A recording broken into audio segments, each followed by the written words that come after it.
E aí, pessoal? A partir dessa aula eu vou começar a falar para vocês sobre as estruturas de repetição. Nessa aula, mais especificamente, eu vou falar sobre a estrutura for. Bom, mas para entender essa estrutura, vamos primeiro ver aqui essa tarefa, tá? Então, digamos que eu queira simplesmente escrever na tela de 1 a 10. Bom, com o que a gente conhece até hoje, eu posso fazer, isso aqui, né? Eu simplesmente em cada linha vou colocar qual o número out, né, os tracinhos, qual o número que eu quero imprimir e vou mandar pular uma linha. E aí, o que vai acontecer aqui? Vai escrever, veja que escreveu os números de 1 a 10, certo? Um número em cada linha, tá? Então, bem simples, né, de fazer essa parte aqui com o que a gente já sabe. Até 10 é bem simples, mas imagine que você queira, né, escrever até 100. Até 100, nossa, ia dar muito trabalho, né? Você ia ter que escrever, né, isso daqui, mesmo copiando e colando, até o número 100. Então, é bastante trabalho. E aí é que entra a utilidade de um comando de repetição.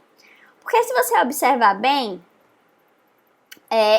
essas linhas aqui são bem repetitivas, né? Você tem essa parte aqui que é em comum a todas, né? Esse cout e as setinhas é em comum para todas as linhas.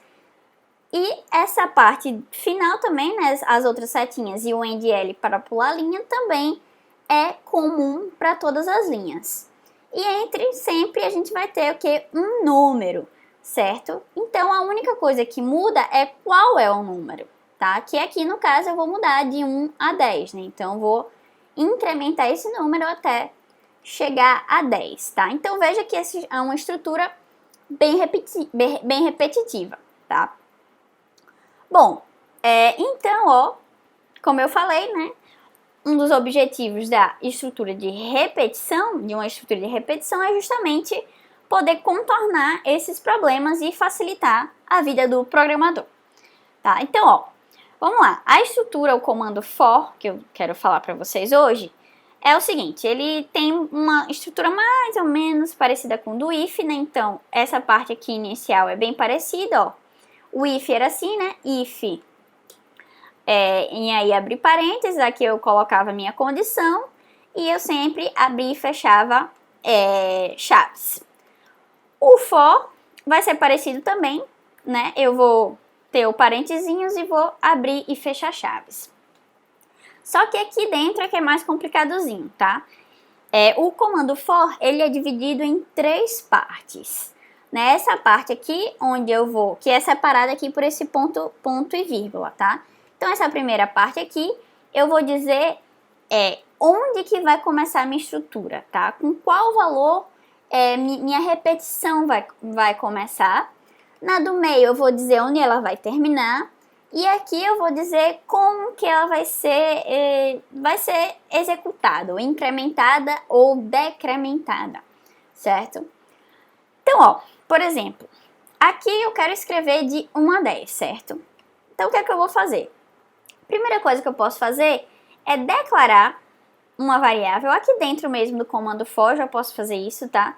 Uma variável que vai armazenar esse número aqui, esse número. Ou 1, ou 2, ou 3, ou 4, né? Até 10, nesse exemplo daqui, certo? E aqui, na verdade, você podia colocar qualquer variável. Mas, geralmente, a gente usa, né, por padrão, virou esse padrão aí, a gente usa o i, tá? Para representar um contador, tá? Presta atenção nessa palavra, ele representa um contador, tá? Porque ele vai ficar contando, ou seja, 1, 2, 3, 4, tá? Então, a gente usa esse i para isso. E aqui, no meu exemplo, eu quero, então, iniciar minha contagem do 1. Então, o que é que eu faço aqui, Eu faço int i igual a 1. Por quê? Aqui eu estou dizendo que o meu contador, né, o meu i, vai começar sempre com 1. Aí aqui no meio eu vou dizer onde é que ele vai terminar. E aqui no exemplo, né, eu quero que ele termine em 10. Então eu simplesmente faço o seguinte, i menor igual a 10. Ou seja, aqui eu estou dizendo que ele vai começar em 1 e vai terminar em 10, ou seja, ele vai ficar rodando, vai ficar incrementando, contando, né? Ou seja, aumentando sua contagem de um em um, ou seja, 1, 2, 3, 4, até que seja menor ou igual a 10, né? Enquanto for menor ou igual a 10. Então, quando for 11, isso daqui já não é mais verdadeiro, certo? Então, só até 10.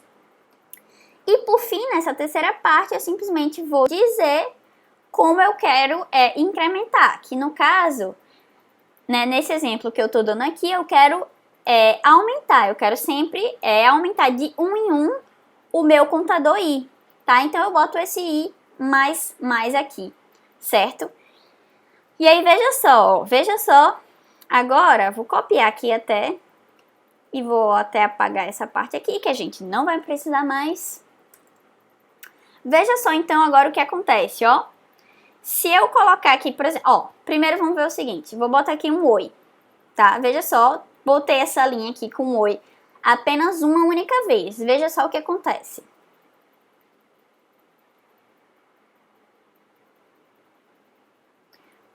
Opa, viu só? Ele não imprimiu só uma vez. Ele, se você contar aqui, ele imprimiu 10 vezes, tá? Ele imprimiu esse oi 10 vezes, porque ele tá dentro do meu loop de repetição, tá? Preste bastante atenção nessa palavra, loop. A gente utiliza bastante, porque isso aqui é um ciclo repetitivo, tá? É um ciclo que se repete. E, né, se repete quantas vezes eu mandar aqui. Nesse caso, eu tô mandando que repita 10 vezes, de 1 até 10, tá? Então, ele vai imprimir, ele vai executar tudo que tiver aqui dentro, né, das chaves, quantas vezes eu mandar, quantas vezes eu estiver indicando aqui, certo? E aí, por exemplo, eu também posso utilizar o i aqui diretamente. Esse i aqui é uma variável normal, tá? É como se eu estivesse declarando aqui fora um inteiro, né, do tipo i, tá? Eu também poderia simplesmente fazer isso, ó. E aí ele vai começar a contagem do mesmo jeito. Só que aí, para facilitar a nossa vida, a gente já pode colocar diretamente o int i aqui, declarar a variável i, para poder ser o nosso contador. Então, veja só o que vai acontecer agora, eu colocando esse i aqui, né, imprimindo o valor de i, ó. Opa, olha só. Imprimiu em cada linha um número. E que número é esse? I, ou seja, I começa com 1, né? Eu mandei começar com 1. Então, o que ele fez? Ele veio e imprimiu 1, né? Aí ele veio aqui nesse comando e imprimiu 1, tá? Aí, quando ele volta, ele fica em loop, ele fica nesse ciclo, né? Aí ele imprimiu uma vez e volta para esse for, tá? Por que ele volta? Porque ele incrementou, né? Então, o i passou a ser 2, só que o 2 ainda é menor que 10, tá? Então, ele vai, imprime de novo, vai imprimir esse 2 aqui. Aí vai o quê? Vai voltar, vai incrementar de novo, então vai passar a ser 3, i passa a ser 3, i continua sendo menor que 10, e aí pronto, aí simplesmente vai imprimir o 3, tá? E vai ficar nesse ciclo, até eu mandar parar, que é quando for i, quando i for 11, aí pronto, aí eu não vou mais entrar aqui dentro, tá? Eu não vou mais imprimir nada, porque essa condição aqui de final, né, de parada, já foi atingida. Então, eu só vou imprimir de fato quando for até 10. E aí, ó, por exemplo, vamos ver o seguinte, se eu botar aqui 0, ó, 0... vai imprimir de 0, começando de 0 a 10. Então, veja só, ele imprimiu 0, aí foi incrementando até 10, certo? Eu posso até botar um número negativo, ó, sei lá, menos 8 até 10, alguma coisa assim. Ó, ele foi incrementando de 1 em 1 até 10, certo? E a mesma coisa aqui no final, né? Veja que agora, para a gente poder imprimir até 100, é simplesmente, ó, botar um zerozinho aqui no final e pá. Opa, imprimiu, ó, de 1 a 100. Não precisei escrever 100 linhas para poder fazer isso, né? Igual a gente estava fazendo antes. Foi simplesmente atualizar o nosso for aqui E com 3 linhas, ó, eu consigo, com 2 linhas na real, né, se não considerar as chaves, eu consigo imprimir, né, na minha tela de 1 a 100. Beleza, gente? E outra questão também é que você também pode imprimir de trás para frente, ó, de 10 a 1, por exemplo. Eu posso imprimir de trás para frente, então eu posso, aqui eu estou incrementando, eu também posso decrementar, né? Preste atençãozinha nessas palavras, preste atenção nessas palavras que a gente utiliza, né? Incrementar significa aumentar e decrementar significa diminuir. Então também posso diminuir, só que eu tenho que começar de um número maior e ir para um número menor, né? Senão não vai funcionar. Então, por exemplo, posso começar de 10 e ir até 1. Só que não vai ser menor ou igual a 1. Vai ter que ser o quê? Maior igual a 1. Tá? Ou seja, vai contar de 10 até 1 de trás para frente, ó. Opa, certinho, né? 10, 9, 8, 7, 6 até 1. Certo? Então, aqui é a mesma coisa. Também poderia começar de 100 e ir até, sei lá, menos 11, menos 11, pronto. Ó, começou lá de 100, veio descendo, descendo, descendo, descendo e foi, ó, até menos 11, certo? Então, aqui, esse início e esse fim é você que decide, tá? Como é que você quer fazer. Quantas vezes você quer executar isso, certo? Deixa eu voltar aqui para o menor igual e nosso incremento, né? E agora, ó, só para finalizar aqui, mostro para vocês um exemplozinho mais, né, mais interativo aí com o usuário, que é o seguinte. Vamos pedir para o usuário digite um inteiro, tá? Um inteiro. E isso aqui é o clássico, né, que a gente já sabe. Int, eu vou chamar de max, porque esse max vai representar o valor máximo aqui de final, certo? Então, eu vou chamar de max, e aí, sem max, né, para receber o que o usuário está digitando. Então, agora, no lugar de colocar um número fixo aqui, vamos colocar, né, vamos interagir e colocar o número que o usuário está passando lá. Então, simplesmente, eu troquei do número fixo que eu tinha colocado, 10 ou, sei lá, 100, e vamos colocar max. Agora, ó, veja só o que é que vai acontecer. Opa, deu erro.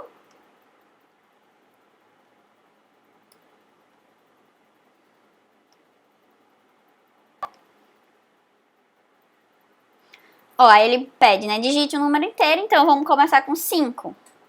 Aí, ó, opa, como o usuário pediu 5, né, como o número máximo, e aí eu coloquei aqui, ó, aqui, né, o número máximo, então ele só imprimiu de 1 a 5. Aí vamos rodar de novo. Digite o inteiro, sei lá, 67, por exemplo. Pronto. Aí ele imprime até quanto o usuário pediu. De 1 vai pá, incrementando, incrementando até 67. Beleza, gente? Então, essa é uma forma de que a gente já vê, né, aí a utilidade das estruturas de repetição. Mas mais pra frente a gente vai ver também um exemplo mais prático, né, para utilizar esse comando for. Beleza, gente? Então, até a próxima aula.